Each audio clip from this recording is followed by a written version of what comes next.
Hey guys, welcome to a new series called How to Freestyle for Dummies, where I'll be taking you through just about every mechanic, step by step, in an effort to help you expand your freestyling arsenal. In today's video, we'll be looking at the Jakze reset, how to perform the movement, and how to use it to get interesting resets.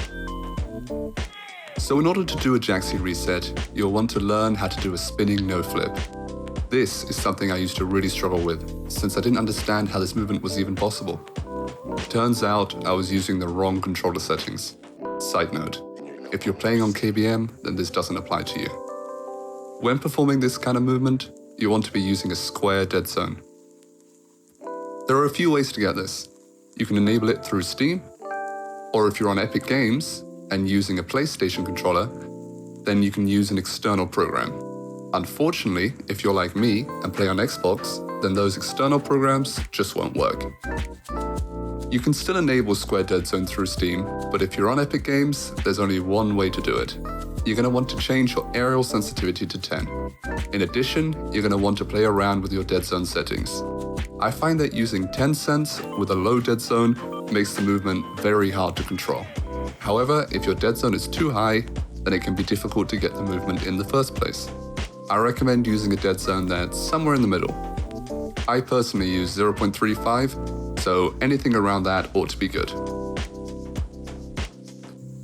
When it comes to actually performing the reset, you're going to want to start by practicing the spinning no flips, like this. In order to actually do the movement, you're going to want to do a normal flip cancel, but instead of just holding the stick down, you're going to move it slightly to the bottom left or the bottom right. Once you feel comfortable with that, then you're going to add some air roll to the flip, so it almost looks like you're doing a heli. This takes a while to get used to, but just get into the habit of doing it after you score a gold in ranked, and you'll get it quickly enough. Once you're comfortable with all that, then you're ready to start practicing the reset in earnest. When it comes to learning this reset, I'd recommend going from the ceiling to begin with. This can feel very difficult at first, as it will seem like you're unable to keep the car flat towards the end of the movement. This is where the most useful trick yet comes in.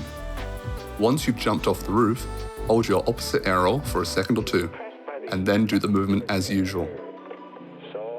This little adjustment will ensure that you end up flatter. This adjustment can be done either by using the opposite directional air roll, or using free air roll to turn the opposite way. I personally use directional air roll for both left and right, but I've seen many people use free air roll for this adjustment, so it's up to you. Once you're comfortable with that, then you've learned how to perform a Jakze reset.